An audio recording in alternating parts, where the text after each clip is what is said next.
ऋषि मुनियों की पावन धरती, देश धर्म का नाता है। कहते सारे लोग यही हैं, गो हमारी माता है। जाग उठो ओ भारतवासी, जाग उठो ओ भारतवासी, गौ पर छुरियां चलती हैं। बंद करो गो माँ की हत्या, सारी जनता कहती है। बंद करो गो माँ की हत्या, सारी जनता कहती है।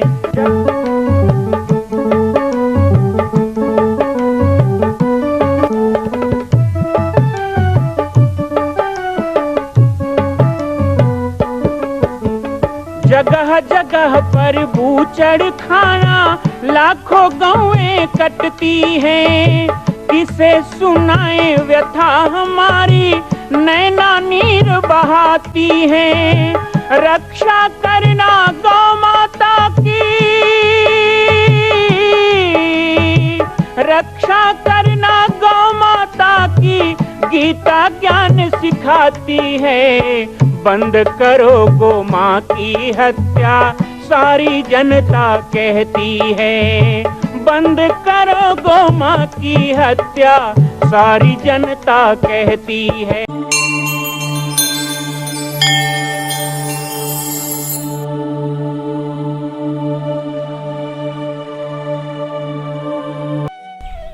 जय श्री राम, जय गो माता, जय गोपाल।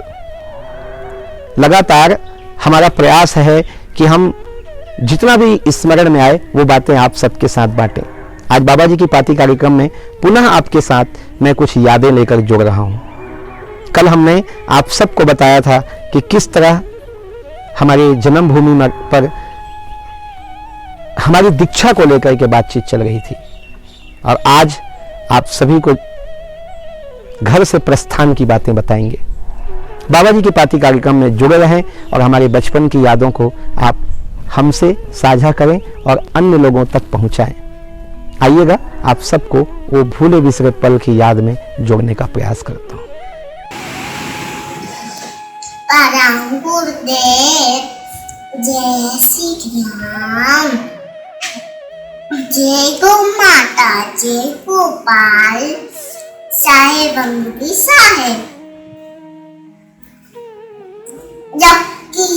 जब कान्हा जी को उनकी मैया बांध देती है, तो आपको भी मैया बांध देती है क्या रस्सी से? बांधी है क्या? जैसा जगदलपुर से शिवाली बहन की गुड़िया, हमारी बड़ी ही प्यारी बेटू वारी साहू ने बचपन की यादें में एक सुंदर सी जिज्ञासा भेजी। वो कह रही हैं कि जैसे कन्हैया को माँ यशोदा बांध देती थी रस्सी से, तो क्या आपको मैया ने ऐसे कभी बांधा है? बिल्कुल नहीं वारी बेटा, बहुत प्यार करती थी मैया हमसे। कभी हमको याद नहीं है कि मैया ने कभी हमको थप्पड़ भी लगाया हो। हाँ, डांट तो पड़ती है, और माँ की डांट जीवन में जिसको ना मिली हो, संसार में उसको सबकी डांट खानी पड़ती है। पर जिसको बचपन में माँ बाप का प्यार के साथ डांट मिला हो, तो उसके जीवन में फिर उसे डांट की ज़रूरत नहीं होती। तो मैया हमसे बहुत प्यार करती थी, बहुत लगाव रखती थी, खूब दूध घी खिलाती थी और खूब हमें अच्छी अच्छी बातें सिखाती थी। और आपकी भी जो माँ हैं, और सब की माएँ बड़ी प्यारी हैं, आप सब अपने माँ का खूब सम्मान करो, तो ज़रूर आपको खूब लाभ मिलेगा। लेकिन इतना अच्छा, इतना मीठा सा प्रश्न करने के लिए वाली बेटा को बहुत बहुत धन्यवाद, और साथ ही शिवाली बहन को भी बहुत बहुत धन्यवाद। जय श्री राम, जय गौ माता, जय गोपाल। हमारे गुरुदेव कहते हैं कि साधु और सिपाही में ज्यादा अंतर नहीं होता। एक सिपाही सीमा की रक्षा के लिए डटा रहता है, अपने सरहद की सीमा के लिए, अपने देश की सुरक्षा के लिए, अपने देशवासियों की सुरक्षा के लिए वो सतत जागता है, दुश्मनों को खदेड़ता है, समय आने पर अपना सब कुछ त्याग कर देता है, प्राण तक न्योछावर कर देता है। और एक संत जो होता है, सच्चा संत, वो भी परमात्मा से यही कहता है कि नाव बोझिल मेरे पूर्व के पाप से, सो न जाऊं यही डर सताता मुझे, इतनी शक्ति मुझे दो मेरे देवता, खुद जागूं जगत को जगाता चल। तो ये होता है संत। संत भी देश के लिए, समाज के लिए जीता है, जागता है, सबको जगाता है। और जिस तरह एक सिपाही हमारे देश के दुश्मनों को खदेड़ता है, संत हमारे मन के दुश्मनों को, हमारे मन को, हमारे जीवन को खराब करने वाले विकारों को हमसे दूर करता है। वो भी एक युद्ध लड़ता है। एक संत के जीवन में वो सारी घटनाएं घट सकती हैं जो एक सिपाही के जीवन में घटती है, यदि वो सच्चा संत हो और संतत्व के मार्ग पर अडिग हो। तो विघ्न आएंगे, जान का संकट भी आएगा, और आवश्यकता पड़ी तो सिपाही तो केवल प्राण देता है, संत तो दधीची की तरह अपनी हड्डियां तक दे देता है। मरने के बाद भी वह जीवन जीवंत, मूर्तमान और संसार के लिए आदर्श बन जाता है। उनकी कही हुई बातें वेद, पुराण, शास्त्र और ग्रंथ बन जाती है, और वो कई पीढ़ी तक हमको जीवन दर्शन देती है। ये बातें मैं आपसे इसलिए कह रहा हूं कि जिस तरह एक फौजी को ट्रेनिंग दी जाती है, एक आर्मी के सिपाही को ट्रेंड किया जाता है कैसे हथियार चलाना है, कैसे गोली चलाने की शिक्षा दी जाती है, तो एक संत को बोली की शिक्षा मिलनी चाहिए। क्योंकि जितना सिपाही के गोली में, उतना संत की बोली में। हमारी मैया अब हमें ट्रेनिंग दे रही थी। ऐसा भी बहुत कम लोगों का सौभाग्य होता होगा। बहुत लोग तो भाग के साधु बनते हैं, घर वालों को पता ही नहीं होता कि वो साधु बन गया। बहुत से माता पिता अपने बच्चों को साधु संत ना बने कह के जीवन भर प्रयास करते हैं। और तो और आप जो सुन रहे हैं, आप लोगों के जीवन में भी ऐसा आया होगा। मेरे साथ ही कुछ छोटे बच्चे या नौजवान आने लगे तो उनके माँ बाप को चिंता हो जाती कि साधु तो नहीं बन जाएगा। लेकिन हमारी मैया बहुत प्रसन्न थी, और वो हमें कई बातें बताती थी। जैसे मातृसुलभ भाव है, वहां जाओगे जंगल में रहना होगा, डर दूर करो। यदि अकेले कहीं जाने में डर लगता है तो जाओ, अंधेरे में रहने की आदत डालो। क्योंकि गुरुदेव के पास उस समय बिजली तो थी नहीं, धुनी के उजाले में ही सारा काम करना होता था। मैया को ये सब पता था, वो देख के गई थी। वो मुझे कहती थी अपने कपड़े खुद धोना सीखो। 8-9 साल के बच्चे को कौन कहता है? यहां तक मैया कहती कि जब मैं भोजन बनाती हूँ, रसोई में आते हो तो जरा देखा कर वो कैसे बनता है। मैया को आभास था कि ये सब कुछ मुझे करना है। मैया मुझे भजन भी सिखाने लग गई। वैसे कुछ भजन याद थे, लेकिन मैया चाहती थी मैं बहुत से भजन याद कर लूं।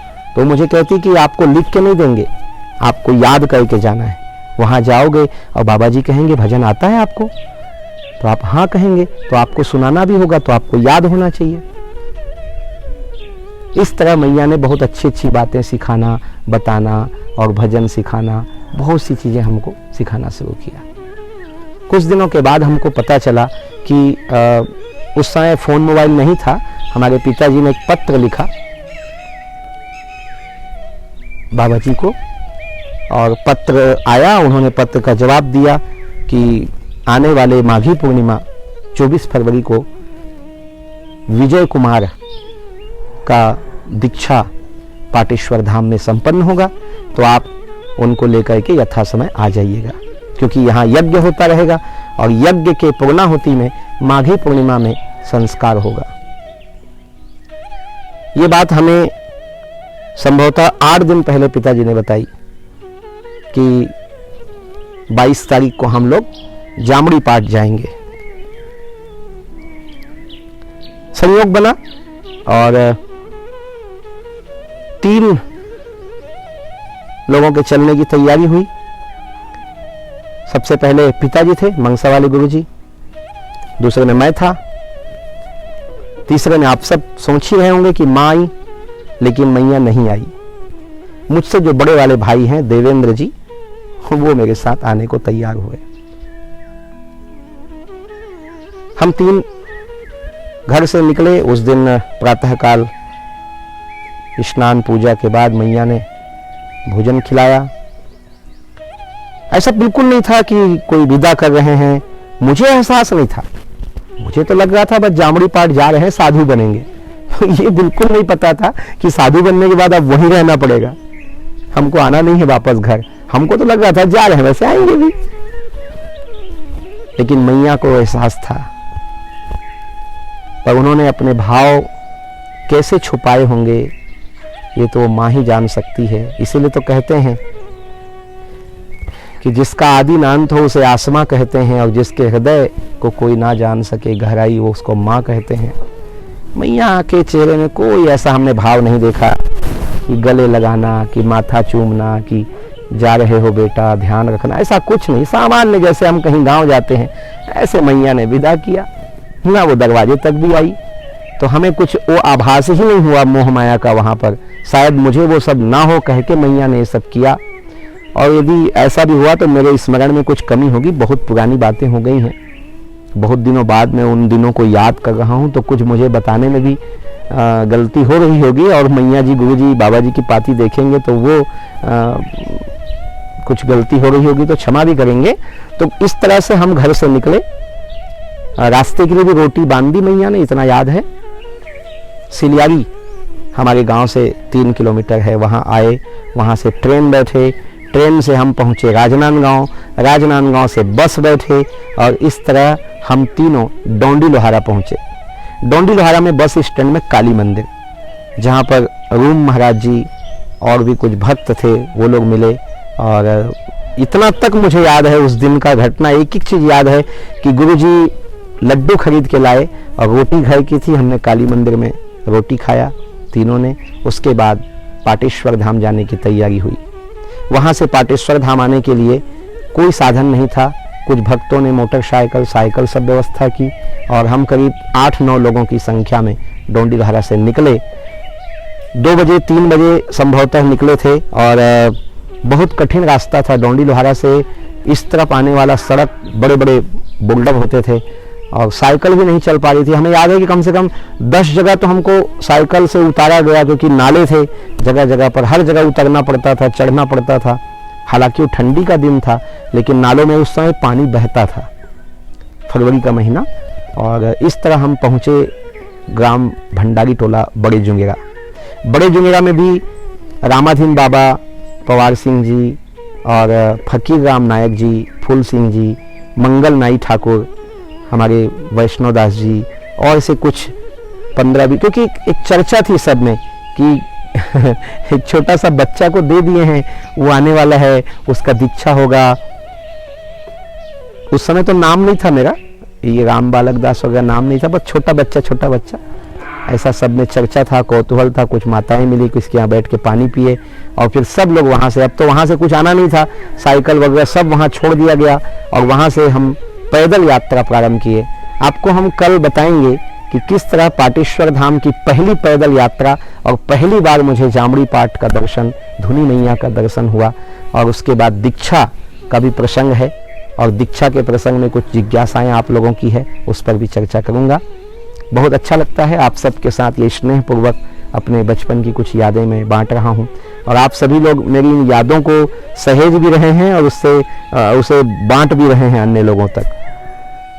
तो आज विदा चाहूंगा, चलते चलते एक संदेश और एक सूचना दे दूंगा। पाटेश्वर धाम में लगभग 2 वर्षों से श्री सीता रसोई चल रही है। पाटेश्वर धाम में आने वाले सभी भक्तों, श्रद्धालुओं को सुबह 10 बजे से लेकर शाम 5 बजे तक भोजन कराया जाता है। फिर उनकी संख्या 10 हो, 20 हो, 50 हो, 100 हो, 1000 लोग भी आते हैं तो सबको भोजन मिलता है। और सुबह 10 बजे से लेकर शाम 5 बजे तक गरम गरम भोजन बनता है, और गरम गरम भोजन सबको खिलाया जाता है। तृप्त होकर लोग जाते हैं। इस घनघोर जंगल में आने पर भी कोई प्रकार का उनको अभाव जैसा नहीं लगता। श्री सीता रसोई में हमारी गौशाला से जो दूध से मठा बनता है, उसकी सुंदर कढ़ी बनती है, चावल बनता है, सब्जी दाल बनता है। और ये जो भोजन की व्यवस्था है, इसमें भोजन के प्रारंभ में गौ माता को भोजन कराया जाता है, जो गौशाला की 40-50 गायें हैं। अभी लॉकडाउन होने के कारण केवल गायों का भंडारा चल रहा है। पिछले लॉकडाउन में पिछले वर्ष करीब 7 जगह पर सीता रसोई अलग अलग जगह पर हमने छोटे बड़े रूप में चलाई थी। इस बार वो हो नहीं पाया है, लेकिन पाटेश्वर धाम में सीता रसोई अबाध रूप से चल रही है, बिना विघ्न के चल रही है, आगे भी चलती रहेगी। सीता रसोई में जुड़ने के लिए आप 700 रुपए की राशि वर्ष में एक बार दे सकते हैं, अपने जन्मदिन पे, अपने बच्चों के जन्मदिन पे, अपने परिवार के किसी विवाह के वर्षगांठ पर, या अपने परिजनों के पुण्य स्मृति में भी देना चाहें तो एक दिन का 700 रुपए। कुछ परिवारों ने तो 10-10 दिन की सेवा वर्ष में उठा रखी है कि हमारे सभी बच्चों का जन्मदिन सीता रसोई में मनाया जाए। मैं आप सबके सहयोग के लिए आभारी हूं। जो जुड़ना चाहें हमारे व्हाट्सएप नंबर पर किस तारीख को सेवा करानी है वो बता दें। पोस्टर में अकाउंट नंबर है, आप अकाउंट में अपनी राशि डाल सकते हैं।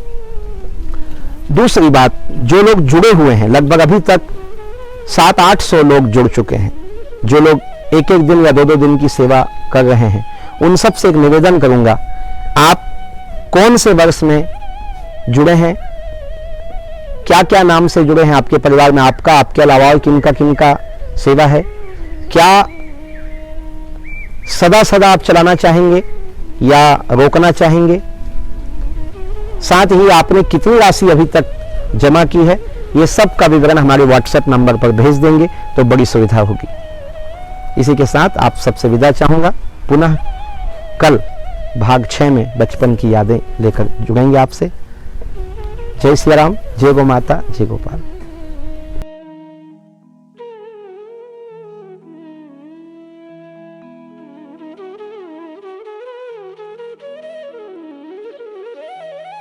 मां कौशल्या की पावन जन्मभूमि छत्तीसगढ़ प्रांत में बालोद जिला में स्थित है श्री सर्वसिद्ध शक्तिपीठ जामड़ी पाटेश्वर धाम। परम पूज्य सद्गुरुदेव राजयोगी बाबा जी की तपस्थली श्री पाटेश्वर धाम और विश्व के अद्वितीय मां कौशल्या जन्मभूमि मंदिर निर्माण का दर्शन करने और इसी प्रकार समसामयिक विषयों पर अपना ज्ञान वर्धन करने के लिए और 10,000 गायों के लिए बनने वाले श्री हनुमान नंदीशाला गो अभ्यारण्य का समाचार प्राप्त करने के लिए आप सभी देखते रहें YouTube चैनल पर राम बालक दास, और हमारे चैनल को आप सभी सब्सक्राइब करें, घंटी का बटन दबाएं ताकि आप सूचनाओं से जुड़े रह सकें। जय श्री राम, जय गौ माता, जय गोपाल।